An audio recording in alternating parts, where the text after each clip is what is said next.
Masking and tracking visual effects.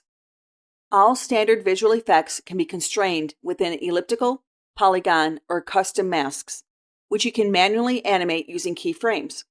These masks can motion track your shots to animate their position, following the action with a constrained special effect. Masking and tracking effects are great ways to hide a detail like a face or logo behind a blur. You can also use the technique to apply subtle, creative effects or modify the lighting in a shot. Continue working with the 04 Master Clip Effects sequence. Position the playhead over the first frame of the second clip in the sequence. Evening smile. It looks good, but it would benefit from a stronger light on the subject to help separate the foreground from the background. Search the effects panel for the brightness and contrast effect. Apply this effect to the clip. In the Effect Controls panel, scroll down to the Brightness and Contrast controls. Choose the following settings: Brightness 35, Contrast 25. You can set these levels by clicking the blue numbers and typing the new setting, by scrubbing the blue numbers, or by expanding the controls and using the sliders. This effect changes the entire picture. You are going to constrain the effect to just one area of the shot. Just under the name of the Brightness and Contrast effect in the Effect Controls panel, you will see 3 buttons that allow you to add a mask to the effect. Click the first button to add an elliptical mask.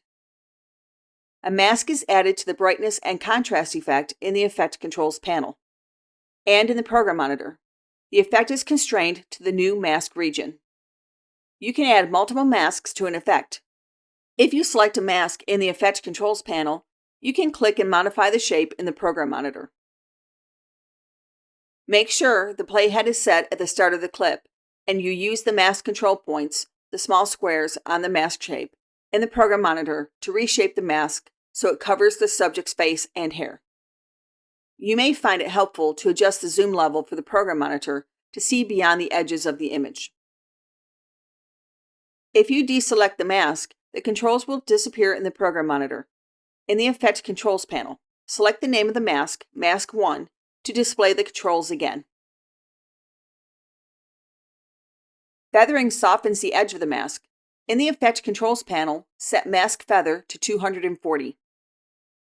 You have brightened the area around the subject's face, with a natural return to the regular lighting in the rest of the picture. Now you just need the mask to follow the moving video.